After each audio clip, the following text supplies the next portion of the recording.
everybody, and welcome to Adult Sports Kid. I am your host, Jason Paul. Thank you so much for finding us wherever and however you did. How's everyone doing? I got how I'm doing. I got a Band-Aid on my nose for a pimple that bust. I'm spiraling, folks, but it's not going to stop me. It's not going to stop me from doing another episode of Adult Sports Kid. It's certainly not on this week. Not this week when Madden comes out. If you're listening to this, today this podcast comes out, that means Madden's out. So happy Madden release day. I hate that term, Madden holiday. They used to co-op for marketing purposes. Hate that. But happy Madden release day. I know for a lot of us, Madden's a very important game. Madden's very special. Madden holds a certain place in our heart. And that's why last episode I expressed so much effusive praise for the game that I think we may be getting this year. And I'll go over the impressions I have as I've done a bit of the EA Play trial, and I'll be purchasing the full edition. But I wanted to start today on Madden memories, your Madden memories, my Madden memories. And feel free to share, comment, share any post about this podcast, and comment with your Madden memories, because this is very important. We're at a time now where Madden's in a different place, right? Like, we've rewind 15 years, and in terms of sports gaming, Madden is the zeitgeist. Madden's the North Star. Madden sells all of the copies. Madden really was something that everybody who is in the sports participated in. At least we're growing up, that's what it felt like. It felt like everybody was on board. If you were a football fan, you were getting Madden. You were playing franchise mode. You were playing against people head-to-head online. We didn't have Ultimate Team. We did have Madden cards. Way back in like Madden 02, 03. Now, those cards were cool. We might get a little bit to that. So I want to talk a little about my Madden origin story. How did I find it? What games are special in the series to me? And maybe we'll come across some features that we'd like to see put back in the game. And God knows there's plenty of those. So I'm going to take you back. My first Madden game's a weird one, I'd say, compared to most people. My first Madden game was on the N64. My first Madden game was on the N64. It was entitled Madden Football 64. Of course, if you remember, when the N64 came out, many of the games on the N64 were just a name and N64 at the end for marketing purposes. Super Mario 64, Mario Kart 64. And so EA went on that train. Now, the crazy thing about Madden 64, and I do have the Madden wiki open just so I can easily navigate. So Madden 64 was special because it didn't have a full NFL license. I don't know how that probably didn't happen since early in Madden's day on the Genesis, but it had no NFL license. It had an NFL Players Association license, but no license for the NFL teams. So I vividly remember playing Philadelphia versus Green Bay, and the colors looked like the Eagles' colors. The colors for Green Bay looked like the Packers' colors, but nowhere was Packers said, was Eagles said. None of the fans wearing any the logo paraphernalia. No logo on the field at all. It was a very odd game, but I enjoyed it. I enjoyed it quite a bit. I'm gonna look. Let me try to find some. I'm just for myself. I gotta see some screenshots of this, because you know what I mean. As I look at the screens for this, very, very, rough. It supposedly had a very short development cycle, this game. Very rough. But, Lambeau kind of looked like Lambeau. I played a lot with the Packers then because of Brett Favre's dominance. So it always seemed pretty real to me. But then again, when you're that age, it all, will seem more realistic than what we just saw on the Genesis, even if now those graphics sort of age poorly, if we're being honest. I think the N64 PlayStation era polygonal graphics look pretty wretched at this point. And this game came out October 31st, 1997. This was it was a polygonal football game, but not the first. That would go to NFL Game Day 98. Now, I'm going to do a whole part of an episode on NFL Game Day 98 due to that game's place in my heart. But this game, too. I mean, this was one of the first NFL games I had that really, really made me a football fan. I don't know how much this resonates with everybody else, but for me, I learned a lot about football through Madden. If I was to just grow up and just watch football, I would never have had as high of a comprehension in terms of formations, strategy, like I did because I played Madden. And this started it all. I mean, I remember, and maybe it's my mind being a little too nostalgic, but I remember learning nickel versus dime, talking to my dad, playing with him, playing this game, and learning, all right, nickel, or more of a second down package, dime on the third down and long package. So it was great. It was a fantastic game. It was really fantastic first Madden entry to me, especially on an N64 that wasn't known for its sports games. It had a few, and for a sports fanatic like myself growing up, finding Madden 64 was a godsend. So I loved that game.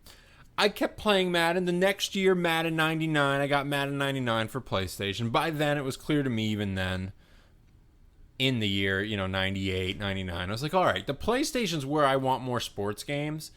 And a lot of it was probably the video intro that you got on the PlayStation, right? Like, that was there. So it seemed a little more, I don't know, like native to the system.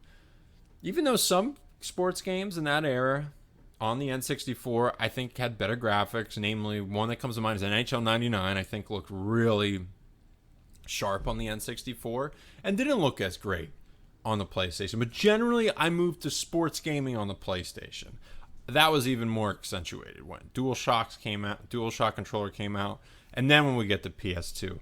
And that's the next game I want to hone in on. Madden NFL 2001. Now, I was lucky enough to I was a spoiled child. There's no way I can say this any other way. But I got a PlayStation 2 pretty quickly after it launched.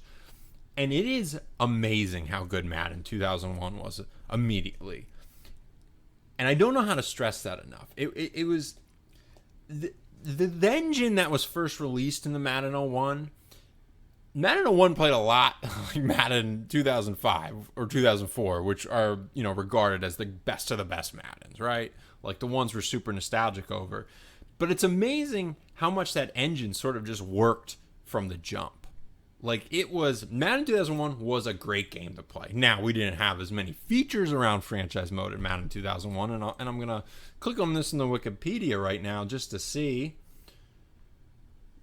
Let's see what... It did have a franchise mode according to this Wikipedia entry, which I did not remember. But so it was there. Like, they knew what they were doing. And you start a series as well as Madden did here, and it was only going up. And I know last episode I talked to you about like 3-year plans in sports games. You hear about those, and you hear about that with the franchise mode with the newest Madden, and these little features they're planning on adding year by year, and now even month by month because of downloadable content and updates. But back then, obviously, when it was released, that's what you got. And Madden 2001, to me, is a classic. As we move on, Madden 2002, great game. Played the heck out of it. A lot like 01. Nothing really setting it apart except that was the first year with NCAA Football 2002 that you could transfer draft classes. So that also holds a big place in my heart. Created myself. I think it was the year me and my dad, or my dad and I, for being proper about grammar, created ourselves. I think we played for Florida or Florida State, won the Natty, move on, put our guys to Madden. My dad get drafted for the expansion Texans. I think I go to the Jags. It was a fun time. Madden 2003, very important game.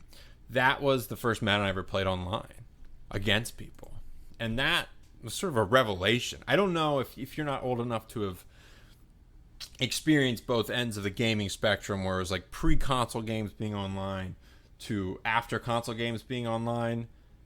Madden 2003 was a revelation, right? Because you before that your world's smaller, right? Like, you can be the best Madden player in your neighborhood. That was like what the top could be. maybe the best Madden player with your friends on a basketball team, right? It was a small group. But as soon as we opened up to the world, you got to see how crap you actually were. And that, for me, not as good on the sticks there. Not as good at all. But Madden 2003 is such a good entry in the series. So much fun. A great cover athlete in Marshall Faulk. An iconic cover with the gold jersey, the gold and blue jerseys. It was a great game. But that pales in comparison to Madden 04. And for me, Madden 04 was... What I remember most about it was the hype. I think a lot of people are going to be like, well, that was the year Mike Vick was unstoppable. And that's true.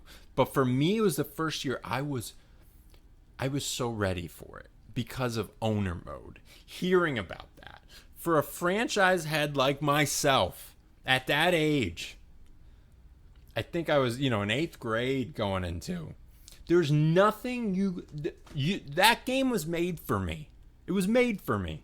That's what it was. It was, here you go, Jason. Here's exactly what you want. You want to control every aspect of your team. And I did. And in my head, I would come up with scenarios months before the game came out of where I'd relocate somebody or whose jersey I'd sell. What team I would take over. It was the hype for me is what kept what still keeps this game in such a high regard, because let's be honest, a lot of times our hype and anticipation is better than actually getting the thing, right? Like, that's something you hear all the time, and it's true. It's certainly true with Madden, because some years Madden's not great, but this was a case where the hype was real, the hype was good. And then the game was good. It followed through. And that's when we were in a special place. We were at 4 straight Maddens on that generation of console that just slapped. They were great. It was universal. You could pick up and play with somebody who wasn't a football fan. It was just it was, again, a special game. And I don't know if we're going to see a run like this ever again when it comes to... especially Madden, with the focus being on Ultimate Team and career modes. There's just nothing to substitute the first time you touch an owner mode. The first time you use Mike Vick and you direct around your blockers, the hot routes added to that game. It was really, to this day, I'm nostalgic for it, because when I play Madden now, I want it to be that easy to hit down on the thumbstick and on the right joystick, and then you're being prepared for a run, or you hit up and you're prepared for a pass, or you're directing your blockers, or you usually hot route, or you usually hot double team somebody. This is what I miss.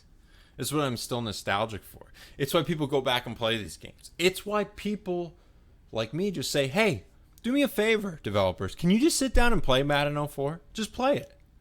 And then try to translate as much as the feelings you get from that as possible into the current gen. Now, I'm being a little aggressive here. The new Madden isn't technically out yet as I record this. Full disclosure, on a Thursday. But that is what we're comparing against. Madden 04 is the North Star. It truly is. That is until I think about Madden 05. Another special Madden game. A game that, at the time, 100%, listen, if you gave me the choice, NFL 2K5 or Madden 05, I would go NFL 2K5. I think NFL 2K5 is the greatest football game I've ever played.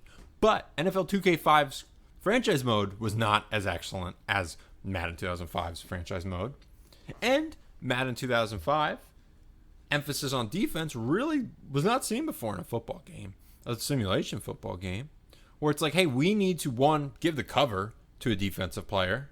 That was, a new thing for EA. Brian Urlacher was on the cover of NFL 2K3, if I'm not mistaken.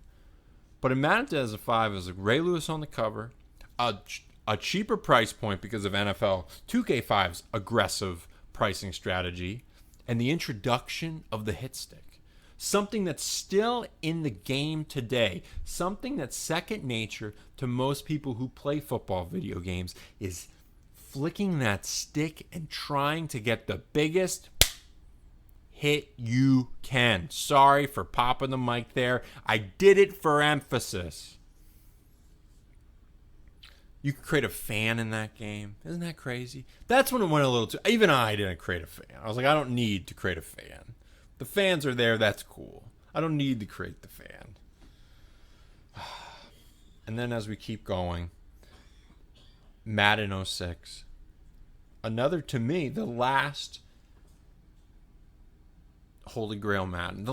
This run was... From Madden 01 to Madden 06, that's a hell of a run. It improves, it improves, it improves. And Madden 06, you can kind of feel them reaching, right? But their head's in the right place. So Madden 06's big addition, gameplay-wise, is the cone. The vision cone for quarterbacks. And I understand why they did it, right? Because you have to separate good quarterbacks and bad quarterbacks. A quarterback like Donovan McNabb, cover athlete of Madden 06, is going to perform better than, a scrub third quarterback on the roster. And they found that, listen, that awareness rating that they have in the game is great for when the CPU's playing. But when you're on the sticks, when you're controlling the quarterback, you need to be able to simulate. You're playing with a crappy quarterback. And this, I still think, is the closest we ever got to that simulation. I'm not sure exactly why it was not emphasized. I think what my guess is, in the fiasco of the next-gen Madden that year, and that Madden 06 on Xbox 360, let's be clear, is probably one of... It's top 3 crappiest Madden, let's be honest. I haven't played all the recent Maddens because of their reputation for poor quality. But I will certainly say, in my opinion, of the Maddens I played, some of the least fun time I had. But on the PlayStation 2 generation, on the GameCube generation, Madden 06 was fantastic. And the Vision Cone was a good step in the right direction. And it's sad to see it not only not resurrected recently, but not really... It's still a problem to this day that you can control a bad quarterback and do good with them with your stick skills. And we haven't added a gameplay mechanic to sort of act as the middleman there, right? Like, instead of, I hit circle to throw this receiver and it just floats for no reason. The vision cone was the perfect middle ground there, where it's a visual UI indicator and gameplay mechanic that plays into your decision making and how well you're going to do. It's not a background calculation that's done. It's, okay, that throw was missed. Why was that throw missed? Well, I wasn't looking at the guy. That's why. And then you play with a Tom Brady and the vision cone is damn near the whole field. That was great. And that generation of Madden is truly just fantastic. Like I said, Madden NFL 2001 to 06, unassailable. A run of games that is truly unassailable, especially for a sport like football. And I'd argue those run of games is what solidified Madden to the place it is today. Those run of games kept Madden's prestige high when it shouldn't have been, when Madden 06 should have been a wake-up call. Because Madden 06 on Xbox 360, like I said, was a piece of crap. And it's hard to look at the same company that developed Madden 2001 on a new console, and it seemed like a mature engine that had been there for years. But Madden 06, nearly the same release. A little more time. I think Xbox 360 was released late. Maybe it was around the same. Maybe it was the same week. I know North American release for PS2 was end of October. It was around the same time for Xbox 360, and just didn't cut it. Did an amazing trailer, I'll never forget, during the draft of that year, using not in-game footage to hype up the marketing. And this is the first time I think the general public's like, all right, now we're not talking game footage in commercials. Now we have to be wary. So after Madden 06, I look for what Madden games resonate with me, and it's not good. It's truly, I don't have great memories with many past this. I think Which one is this? Let me look. Madden 10. I remember the disappointment for Madden 10. I would say I think I enjoyed a Peyton Hillis cover Madden 12. I think I enjoyed it. But it doesn't stick with me. And to me, that's a problem. When I was telling you, listen, I'm going to go through the Madden games that are most important to me. And it's truly one generation. You know, if I had to cut out Madden 64, you cut that out. That was like, okay, welcome to football, kid. But then a generation of classics to be followed up with mediocrity that we have, it's tough. It's not great. But it's where we're at, right? So I think that's a good segue to talk about Madden 22. Impressions of Madden 22 so far? Be honest. I enjoy it. I don't think it's a perfect game of football. I think Madden 06 played better. I think that era is on the PS2 still better overall playing game. But I think the graphics are good. The graphics are next-gen graphics. I truly feel that. The control and the animations, I don't feel that stuck in animations. I feel I have control of quarterbacks in a way I haven't before. When you're using an agile quarterback, I do feel like they're more agile. I don't hate the X Factor. I hadn't played a Madden game with the X Factors. And I think with EA, you have to sort of be careful when they add those abilities to individual players, because I think the first year they always go overboard on it, right? Because the first year it's a gimmick. So they want you to get the game and buy it for the gimmick and then really feel the gimmick. But I feel like it makes players as solid as they should be. Like, for example, I was playing on Pro just to get my feet under me, just to get my sea legs, so to speak. And Aaron Donald was dominating the game. And that's what I like to see. I like to feel when I'm playing against a team with a superstar that guy's going to make an impact. And I'm going to have to worry about him. And I do feel like that in Madden. And listen, I'm 7 hours in this. Can I tell you there's problems? There's a lot of problems. There's barely any penalties. I don't think zone coverage works. I think the offensive lines on teams are a little too good. I think we're in a good place, actually, as I was talking about the vision cone earlier and making bad quarterbacks versus good quarterbacks. I think when there's pressure on a quarterback in Madden, it's fairly realistic playing on All-Pro, or like it's easier to sail it, have an just an off-target pass, hit the ground, a la Donovan McNabb before it gets to a receiver. But I just don't feel that the pressure happens enough. And I feel like it's pretty difficult to play as a defensive lineman. Now, if you were to ask me, would you rather have that or, a Madden from, that was Madden 05. It's pretty easy to play with a defensive lineman. I remember in NFL 2K5, the Switch series, briefly, I would set the record for sacks every year if I played with like one D lineman throughout the game. So, if I had to choose harder to sack or easier, I would choose harder. And so I might mess with sliders as I get deeper into it. But we'll see. But it's fun. And that's all I can ask. Because, honestly, as I get older, I just want to have a fun game of football that plays fairly realistically. I've played some head-to-heads that have been awesome. I've started a franchise, been pretty fun. I'm going to try more of the yard. If any of you are interested in hanging out, playing Madden, talking Madden, please subscribe to my Twitch at jpaul1723. That's at jpaul1723.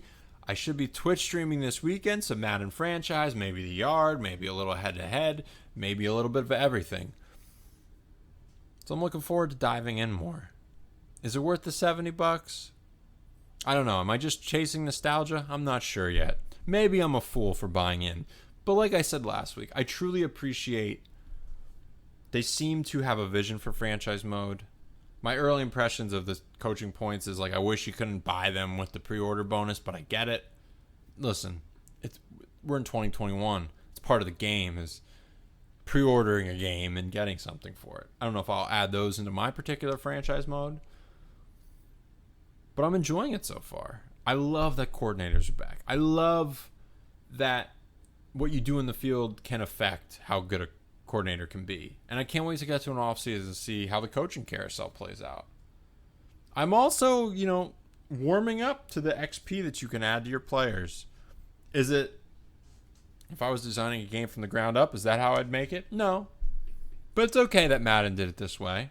And it's a design decision, like I said last week, that I think is more palatable with a football game. I truly do. I think it's way more palatable with a football game because you see football players have, breakout years out of nowhere. That's going to happen. So if I'm playing well with a guy, I want to level him up. I want to get his rating up there. I want his rating to, sort of mirror how well he is on the field. So I'm warming up to it. Am I being a little easy on it? Probably. Am I going to find a lot of issues with it? Probably will. Am I going to try to stay away from quote-unquote game-breaking bugs in franchise mode that other people find on Operation Sports? I'm gonna. That's another thing I've learned as I get older. I can't obsess over every small bug in a franchise mode. I just can't. It's not going to make it fun for me. So I got to try to keep this game as fun as possible.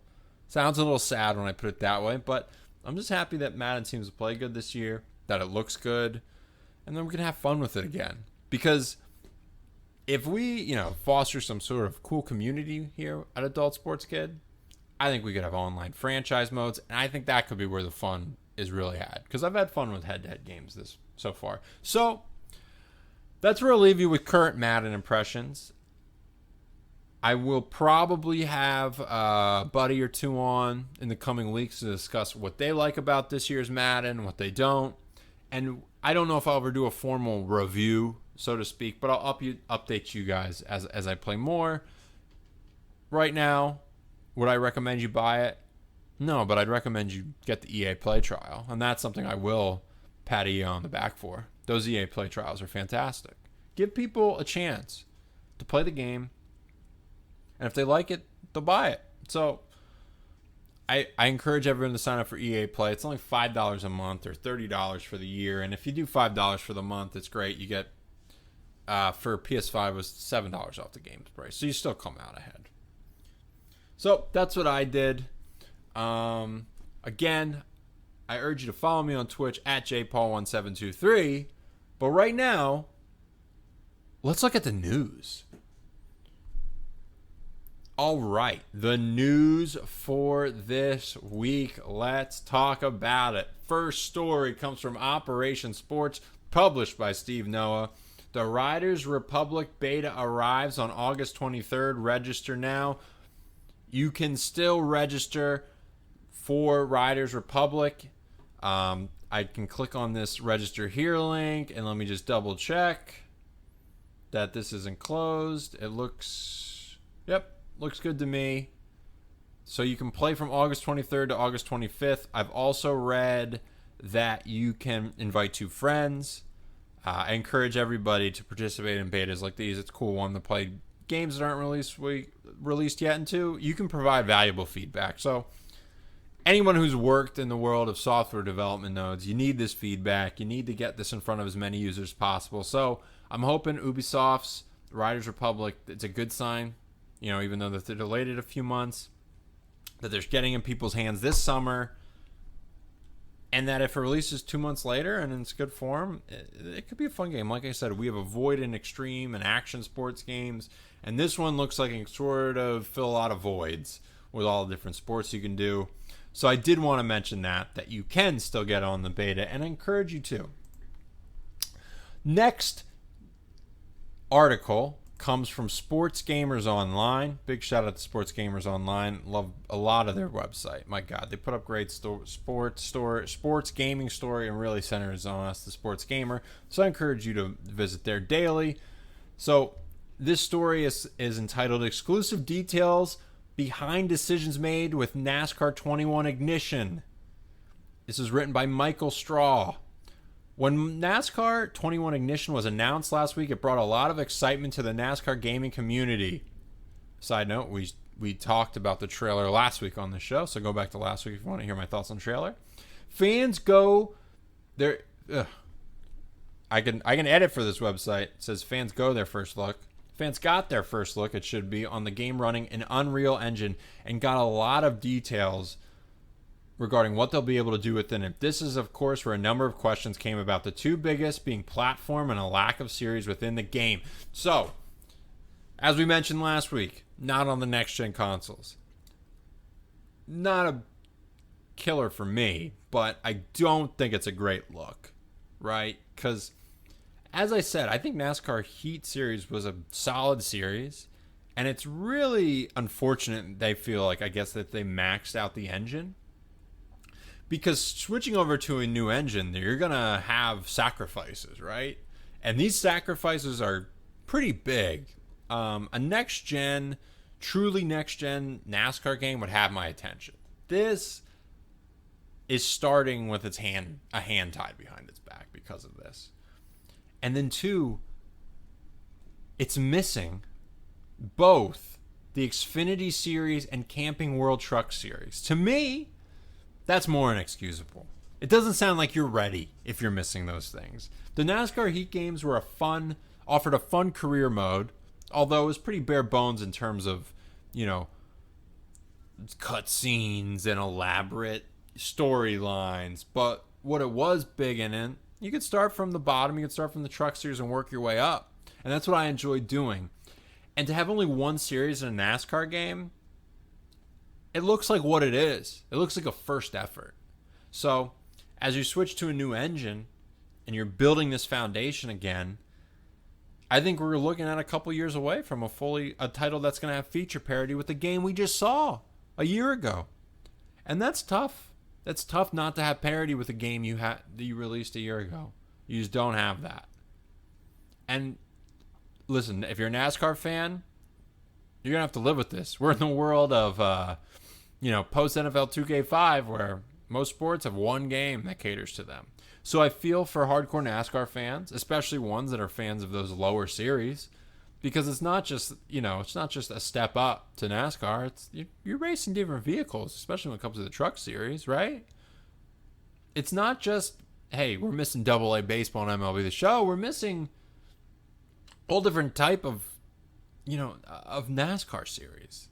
I don't know if that was a terrible analogy, baseball. Looking back, but you get what I'm saying. You're a smart listener. So far from ideal for NASCAR. Those two decisions, though, seem to trace back, based off this article, to the Unreal Engine and the introduction of it. And on that note, we have another engine-based article from Sports Gamers Online. This article is from Curtis Russell. eFootball producer interview and details. eFootball is what Pro Evolution Soccer is now called. eFootball is what Winning 11 Soccer used to be, or is now called, because Pro Evo used to be Winning 11 here in the States. And they, too, have changed their engine to the Unreal Engine. Now, they're being a little more optimistic, and they're trying to achieve quite a bit this year, because not only are they changing engines, they're changing game structure. The innovation in eFootball, as we'll read in this article, let's see if I can find eFootball going free to play. Yes, you heard me right. We have a free to play major sports game with major license. The decision to go free to play inspired Konami to create a cross-platform esports scene. To do this, Konami wanted to fuse its two audiences together, Japan's Winning 11 and eFootball PS, bringing both names into one would help Konami from a business aspect. Now, I don't know what sort of, reasoning that is. I think this is clearly, they think, hey, get this game into many people's hands as possible, and they'll pay for upgrades. Now, it seems like what the upgrades are going to be is you can pay to play modes. So Master League is their career mode, analogous to FIFA's career mode. And so you'd pay to play that. Now, there are going to be some games or some features that are free, like Play Now, I imagine, and maybe the card collecting game will start free. We don't have too many details. So, to me, I think this is an interesting thing. I think you can read this a couple different ways. One, you can read it, well, they're going to a new engine. This seems awfully optimistic. They know what they're doing. They're confident because they're going to put it in everyone's hands and everyone's going to love it and pay for these extra modes and pay to keep playing. Or you can say, well, this is Konami, who's in a weird state right now, who makes a lot of money off of slot machines in Japan and really have abandoned console gaming. You would think there'd be a new Metal Gear Solid by now, even without Kojima, as it's one of their biggest franchises. And maybe this is a last-ditch effort. Last year, there was a free-to-play version of PES, but it was just exhibition games, and you'd pay to upgrade to the full version. This is going to be more a la carte. Now, this isn't the first time this has been done in sports games. Fight Night Champions did this, I believe, back in the early 2010s, where you could buy the career mode separately. But in terms of a modern landscape for new consoles, this is going to be very interesting. I'm going to try the game, so they got that going for it, right? The free-to-play is going to get me in, but is everything else going to hold up? Is this engine ready? This is the first year we're doing this engine. And the other thing to note is this is cross-platform. And it's not just cross-platform PS5 versus PS4, although you can do that. You can do PS5 versus mobile phones. Yes, you heard me right. Mobile devices. To me, that's wild. That's some of the biggest news around eFootball is you're going to be able to play from a PS5 to a mobile phone. Does not sound like a very sound technical decision to me to have everybody play on an engine that must be simplified or dumbed down for a phone. And that rolls into our next article. Well, what about the visuals, you may ask? Well, according to Operation Sports article, eFootball Next Gen visuals will feature major upgrades by Kevin Groves. Konami's heard people who are worried about this. Because when it first came out, you're playing on a mobile phone. It makes no sense. So people worried initially, well, the base game is gonna have to be the one that's the lowest res, right? Like you're not gonna you can't dumb down a PS5 game to a iPhone, but apparently in Konami you can. And if you're gonna have cross-platform play, you're gonna have to. So this is gonna be very interesting. All right. In this article, the latest eFootball information comes courtesy of senior producer Sitaro Kimura.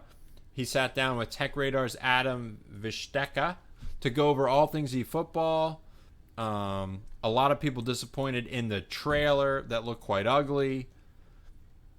However, let me see. Also of note that eFootball won't be available in 120 hertz, a major selling point for these next-gen consoles. Let me read.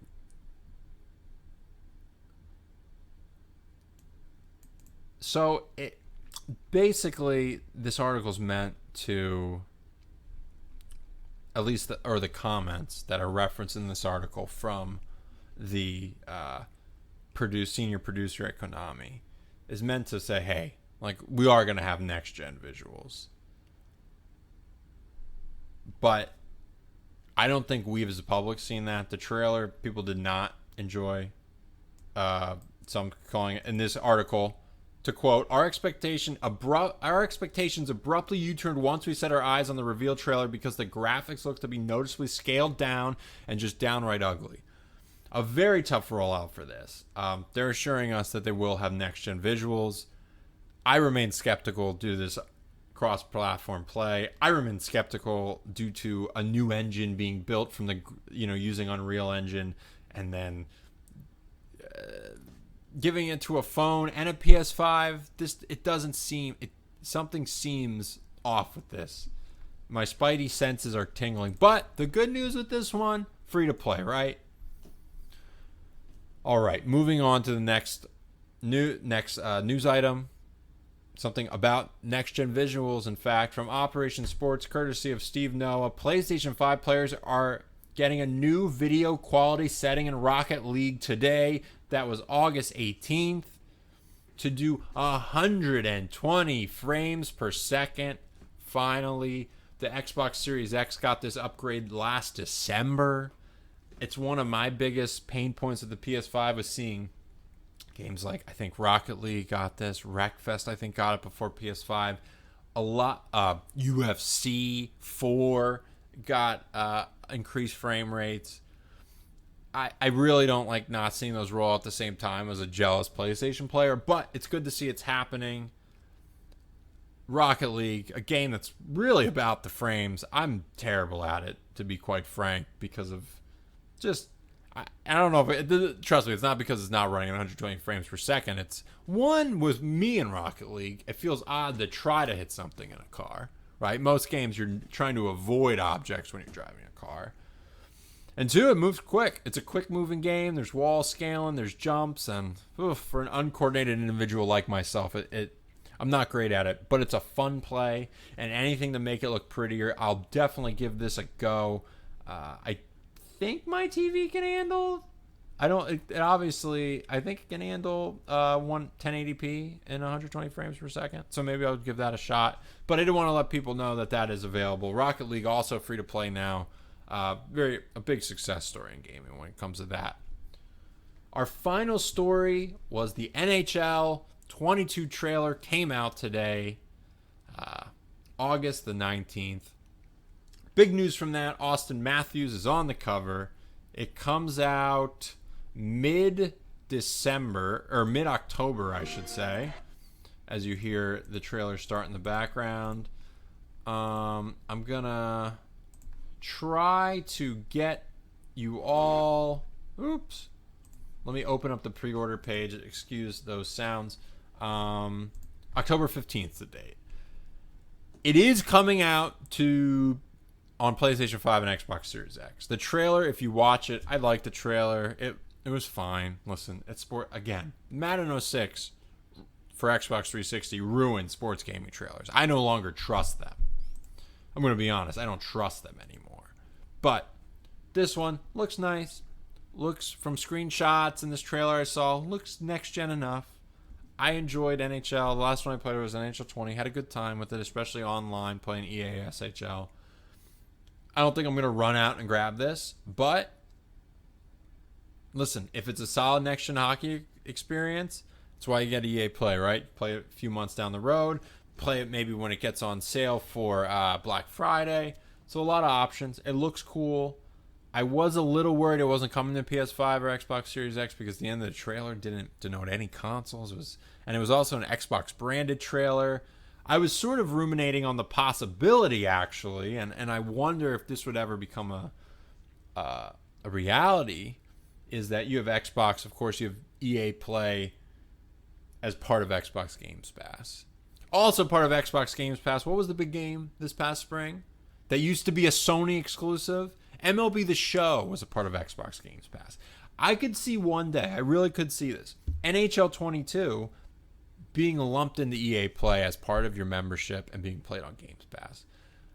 I think as you look at NHL 22 as a low, compare it to Madden, compare it to FIFA, it has a lower install base than either of those games by far.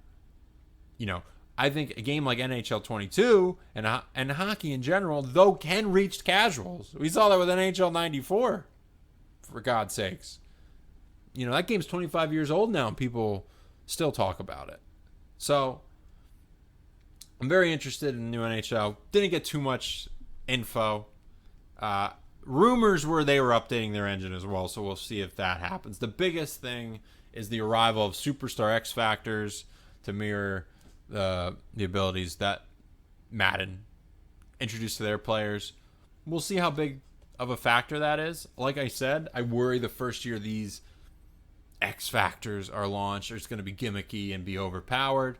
But we'll have to wait and see for that game to come out. So that'll do it for the news for today. I appreciate everyone who's listening. I encourage you to follow us on Twitter @AdultSportsKid. Follow us on Instagram @AdultSportsKid. Subscribe to the podcast if you enjoyed it. Tell a friend if they're a hardcore sports gamer and they want to keep up with sports gaming news or reminisce about the past. And also follow me on Twitch @JPaul1723.